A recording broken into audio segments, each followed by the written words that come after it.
Hello friends, welcome to I exam B. I am Sushil Ragade, ex manager Reserve Bank of India. अगर आप RBI grade B 2025 का जो exam होगा अभी 3-4 महीने में, अगर उसकी तैयारी कर रहे हैं आप, तो आपको आरबीआई का वेबसाइट रेगुलरली फॉलो करना चाहिए। और ये जो मैं यूट्यूब पे वीडियो बनाता हूँ, इसमें मैं काफ़ी सारी जो न्यूज़ है जो आरबीआई के वेबसाइट पे रेगुलरली अपडेट होते रहता है, उसके बारे में वीडियो बनाते आता रहा हूँ। तो यहाँ पे अभी आज हम देखेंगे कि जो एमपीसी का मीटिंग हुआ जून महीने का, उसके जो मिनट्स है यानी कि उसमें क्या क्या डिस्कशन हुआ था, उसके बारे में ये वीडियो है। और बहुत सारे लोगों को लगता है कि यार ये मिनट्स ऑफ द मीटिंग हम क्यों पढ़े, क्योंकि अगर आपको ये समझ में आ गया कि यहाँ मीटिंग में क्या क्या डिस्कस हुआ, पूरा का पूरा बात तो 100% किसी को समझ में नहीं आएगा, क्योंकि क्या है, बहुत सारे डेवलपमेंट्स होते रहते हैं। अगर आपको 70-80% भी अगर समझ में आ गया, तो ऐसा समझ लो कि आपका प्रिपरेशन का लेवल बहुत अच्छा है। अदरवाइज लोग पढ़ते जाते हैं, लेकिन मार्केट में जो कुछ भी न्यूज़ हो रहा है, अगर वो आपको समझ में नहीं आया, तो आपका जो पढ़ाई का डायरेक्शन है वो सही नहीं है। तो यहाँ पे मैं आपको ये डॉक्यूमेंट कैसे पढ़ना है और इसको इजी कैसे किया जाए, इसमें कौन कौन सी टर्म्स यूज़ की है, ये यहाँ पे मैं एक्सप्लेन करूँगा। कुछ आपको पढ़ने के लिए भी दूंगा। यहाँ पे आप वीडियो को पॉज करके ये पढ़ भी सकते हैं, और कैसा आपको ये वीडियो लगा वो भी कमेंट सेक्शन में बताएं। तो चलो यहाँ पे वीडियो स्टार्ट करते हैं। तो वीडियो स्टार्ट करने से पहले आप देख सकते हैं आई एग्ज़ाम भी है। हमारा फोकस जो है आईबीपीएस की जो एग्ज़ाम्स होती है, और उसमें भी जो रेगुलेटरी बॉडी, सुपरवाइजरी बॉडी और ऑल इंडिया फाइनेंशियल इंस्टीट्यूशन है, इसके एग्ज़ाम पे हमारा फोकस है। और ये 3 एग्ज़ाम पे हमारा सबसे ज़्यादा फोकस करते हैं वो आरबीआई, नाबार्ड एंड सेबी। ये तीनों साल में कितने हमारे सिलेक्शंस हुए, ये आप यहाँ पे देख सकते हैं, और ये डिस्क्लेमर भी यहाँ पे पढ़ सकते हैं। और अभी रिसेंटली हमने क्या किया है, हमारे 2 कोर्स हुआ करते थे, एक कॉम्प्रिहेंसिव, एक्सक्लूसिव। जहाँ पे एक्सक्लूसिव में आप फैकल्टी के साथ डायरेक्टली वन ऑन वन बात कर सकते थे। और अभी अगर आप हमारा कॉम्प्रिहेंसिव कोर्स खरीदेंगे, तो आपको यहाँ पे ये जो एक्सक्लूसिव है उसके फीचर्स का बेनिफिट आपको मिलेगा। अगर आपको इसके बारे में और इन्फॉर्मेशन चाहिए, तो आप यहाँ पे कॉल करके इन्फॉर्मेशन ले सकते हैं। चलिए अभी आते हैं हमारा मेन टॉपिक पे। ये है आरबीआई का वेबसाइट। अगर आप RBI grade B grade A का अगर आप सीरियसली प्रिपरेशन कर रहे हैं, तो आपको हर दिन आके 10 मिनट, सिर्फ 10 मिनट यहाँ पे जाके देखना है कि क्या क्या आया है। इसके ऊपर मैंने वीडियो बनाया हुआ है, इसके ऊपर भी मैंने वीडियो बनाया है। अभी ये आज मैं यहाँ पे बनाऊंगा, और 2-3 दिन के बाद मैं इसके भी ऊपर वीडियो बनाऊंगा। तो यहाँ पे ये व्हाट्स न्यू में अगर आप जाके देखेंगे, तो यहाँ पे जो भी अपडेट्स हो रहे हैं, अगर आप हर दिन सिर्फ 10 मिनट, और कभी कभी अगर इंपॉर्टेंट कुछ न्यूज़ है तो आपको और 20 मिनट, तो 30 मिनट से ज़्यादा यहाँ पे देना नहीं है। 30 मिनट बहुत हो गए, डेली 10 मिनट रहेगा, करेक्ट। और इस तरीके से अगर आपको ये हैबिट लग गई, तो ये 30 मिनट आप देखो, अगर आप ये 2 महीने, 3 महीने, 4 महीने कंटिन्यूस रखेंगे, तो इसका आपको बहुत ज़्यादा फायदा होगा पढ़ाई में। चलिए न्यूज़ क्या है, जून 20 है, मिनट्स ऑफ द मीटिंग है। ये क्या है, अंडर सेक्शन 45ZL। तो 45Z वाला जो सेक्शन है आरबीआई एक्ट 1934 का, वो सारा एमपीसी के बारे में है, ठीक है। तो ये काफ़ी बड़ा डॉक्यूमेंट है, थोड़ा टेक्निकल होता है। तो यहाँ पे मैंने उसको क्वेश्चन आंसर फॉर्मेट में मतलब उसको प्रेजेंट किया है, और इसके इंपॉर्टेंट टर्म्स भी एट द एंड दिए हैं।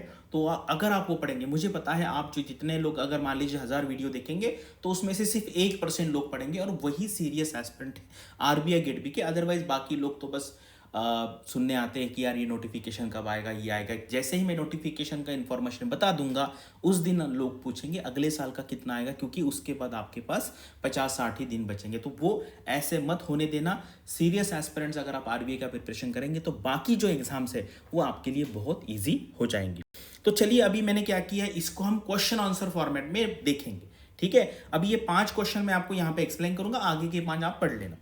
What is the primary objective of the MPC as stated in the document, and what specific inflation target is mentioned? The primary objective is achieving the medium term target for consumer price index CPI, inflation of 4% with in the band of ±2%। ये MPC का mandate है। While supporting the growth, this target aims to ensure price stability alongside economic expansion. दोनों होना चाहिए। और ये क्यों लिखा जाता है, क्योंकि जब इकोनॉमिक एक्सपेंशन होता है, मैं इसको ई लिखता हूं, तो इसके साथ ही इन्फ्लेशन भी बढ़ता है, करेक्ट। क्योंकि इकोनॉमिक एक्सपेंशन हो रहा है, इसका मतलब क्या है, इकोनॉमिक ग्रो हो रही है, जीडीपी ग्रो हो रही है, लोगों के पास पैसा आ रहा है, फिर लोग डिमांड करेंगे, फिर इन्फ्लेशन बढ़ेगा। तो ये दोनों जो है ये ट्रेड ऑफ है। हमारा गवर्नमेंट का ट्राई क्या होता है, मान लीजिए कि हम इकोनॉमिक ग्रोथ मान लीजिए 15% लेके आएंगे सपोज, तो भाई इन्फ्लेशन भी 10% के आसपास जाएगा। लेकिन आरबीआई का मैंडेट क्या है, +or-4 +or-2%, यानी कि 6% से आगे अगर इन्फ्लेशन जाता है तो आरबीआई को कंसर्न है। तो उस टाइम फिर इकोनॉमिक ग्रोथ थोड़ी सी कम होने के लिए आरबीआई ट्राई करेगा, क्योंकि आरबीआई का मैंडेट इकोनॉमिक ग्रोथ का नहीं है। अगर आप देखेंगे आरबीआई का कोई मैंडेट नहीं कि भाई हमें 8% दो, 10, 12, 15 करना है, ऐसा कोई मैंडेट नहीं। लेकिन हमारा मैंडेट क्या है भाई, मैक्सिमम इन्फ्लेशन 6% से नीचे ऊपर नहीं जाना चाहिए, 2% से नीचे नहीं आना चाहिए। तो इसलिए आरबीआई का ये जो है ये बैलेंसिंग एक्ट है। अगर आप यहाँ पे मैं आपको ऐसे निकालूं, सपोज यहाँ पे है ग्रोथ, जी लिखता हूँ, और यहाँ पे है इन्फ्लेशन, ये ऊपर जाएगा तो आरबीआई को एक्चुअली ये नीचे लाना पड़ेगा, और ये बहुत नीचे जाएगा तो ये यहाँ पे ऊपर लाना पड़ेगा, क्योंकि ये दो है, ये ग्रोथ बढ़ानी होती है और इन्फ्लेशन कम करना होता है। तो इसलिए ये थोड़ा सा डिफिकल्ट टास्क है। अभी सेकंड क्वेश्चन पे आते हैं, who chaired the 55th meeting of the MPC and how many members attended. Correct, किसने चेयर किया आपको पता है, गवर्नर जो है वो उसके चेयर करते हैं, करेक्ट, यानी कि वो उसके हेड होते हैं। All 6 members of the committee attended the meeting. Correct. What was the key monetary policy decision made by the MPC regarding the policy repo rate in June 2025 meeting? The key monetary policy decision was to reduce the policy repo rate by 50 basis point. देखो 50 basis point का जो decision है वो काफी बड़ा है, generally 25 से कभी कभी 15 से भी किया हुआ उन्होंने, टू 5.5%, इफेक्टिव इमीडिएटली, जैसे ही मीटिंग हो गया उस टाइम से इफेक्टिव हो गया। This reduction also consequently adjusted SDF जो है स्टैंडिंग डिपॉजिट फैसिलिटी रेट, और ये सारी जो कंसेप्ट है ना मैं आपको एंड में दिया है वो पढ़ेंगे तो आपको ये समझ में आएगा, अदरवाइज ये ऊपर से चला जाएगा। And MSF and bank rate to 5.75%। तो यहाँ पे ये बहुत इंपॉर्टेंट एडजस्ट है, क्योंकि जो रेपो रेट है बस उसी को ही चेंज किया जाता है, बाकी रेट ऑटोमेटिकली वो एडजस्ट हो जाते हैं।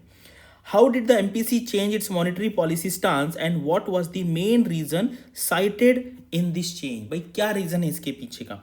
MPC decided to change the stance from accommodative to neutral. Correct?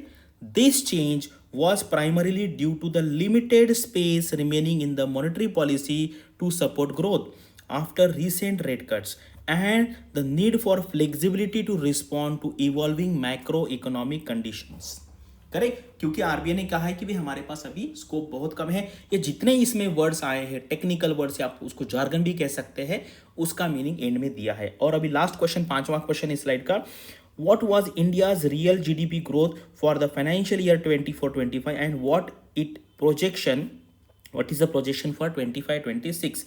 The real GDP growth for the financial year was 6.5%. अभी यहाँ पे आपको रियल एक वर्ड है और एक नॉमिनल है, correct, nominal, real and nominal. तो ये अगर आप जीडीपी ग्रोथ देखेंगे, नॉमिनल वो होता है आपका रियल प्लस इन्फ्लेशन। अगर मान लीजिए ये है और इन्फ्लेशन यहाँ पे मैंने 4.5% पकड़ा फॉर एग्जांपल, तो मेरा जो नॉमिनल ग्रोथ रेट है वो 11% है। और ये इसलिए जानना ज़रूरी है क्योंकि कभी भी अगर आप किसी भी इंस्ट्रूमेंट में इन्वेस्ट करते हैं तो आपका पर्पस क्या होना चाहिए, आपको जो रिटर्न मिल रहा है वो नॉमिनल जो जीडीपी ग्रोथ है उससे ज़्यादा होगा तो ही आपको फायदा है।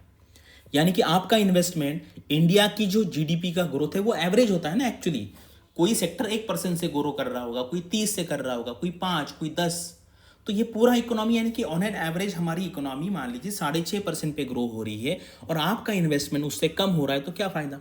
और इसमें आपको इन्फ्लेशन भी ऐड करना पड़ेगा। तो इसलिए ये इन्वेस्टमेंट पर्पस के लिए याद रखना है कि आपका जो भी इन्वेस्टमेंट करते हैं आप, उसका आपका जो ग्रोथ है या रिटर्न है वो नॉमिनल जीडीपी ग्रोथ रेट जो है इंडिया का, यानी कि रियल प्लस इन्फ्लेशन, उससे ज़्यादा होगा तो ही वो इन्वेस्टमेंट काम का है। अदरवाइज आप ऐसा बोल सकते कि भाई इकोनॉमी इतने % से ग्रो कर रही है लेकिन आपका इन्वेस्टमेंट कुछ ग्रो नहीं कर रहा है, ठीक है। एंड 25-26 के लिए वो भी 6.5 के आसपास ही प्रोजेक्ट किया है। तो इस तरीके से क्या है, आप ये डॉक्यूमेंट जो है, क्योंकि क्या है अगर हम डायरेक्टली पढ़ेंगे तो वो समझ में नहीं आएगा, तो क्वेश्चन आंसर फॉर्मेट में क्या होता है वो इजीली समझ में आता है। अभी ये क्वेश्चन है आगे के 6 to 10, यहाँ पे आप पढ़ सकते हैं। लेकिन ये पढ़ने से पहले मैं आपको बताता हूँ आपको क्या करना है, जो कंसेप्ट है जो आगे के स्लाइड में मैं आपको दिखाऊंगा वो स्टॉप करके पढ़ने का ट्राई करना है, और फिर आपको ये 10 क्वेश्चन फिर से पढ़ लो तो आपको अच्छे से समझ में आएगा। तो ये देखो, अकोमोडेटिव स्टांस का मतलब क्या होता है? A monetary policy stance indicating that the central bank intends to expand the money supply. Money supply कब होगा? जब रिड्यूस रेट कम करेंगे तो मनी सप्लाई बढ़ता है। To stimulate growth typically by lowering interest rate, यानी कि अगर आपको कोई पूछता है कि भाई आरबीआई ने अकोमोडेटिव स्टांस लिया है, इसका मतलब है आरबीआई रेट कम करने वाला है। रेट कम करेंगे तो मनी सप्लाई बढ़ेगा, मनी सप्लाई बढ़ेगा तो इकोनॉमी एक्सपांड होगी और ग्रोथ होगी। करेक्ट? तो उसके बाद बैंक रेट क्या है, बेसिस पॉइंट का मतलब क्या होता है? जैसे 1% से कम किया, 0.5% से कम किया, ऐसा नहीं कहते हैं। 1% के लिए 100 बीपीएस कहा जाता है, 0.5 के लिए 50 बीपीएस कहा जाता है बेसिस पॉइंट से। ठीक, सीपीआई क्या होता है, कोर इन्फ्लेशन क्या है, क्रेडिट ग्रोथ क्या है, सीआरआर क्या है, इस तरीके से काफी अच्छे तरीके से कंसेप्ट समझाई है।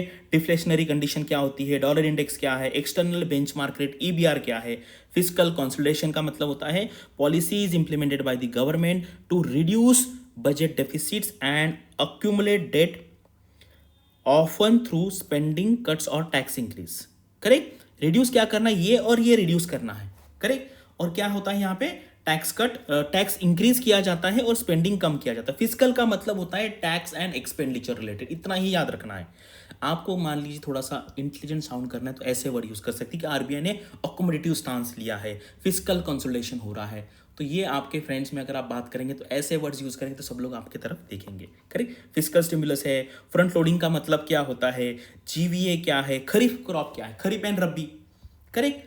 तो crops that are sown during the monsoon season. तो मैंने जैसे जब मैं पढ़ता था तो मैंने इसको ऐसे याद रखा था, ये खरीफ है तो कभी कभी ना इसको खरीफ भी कहते हैं, खरीफ।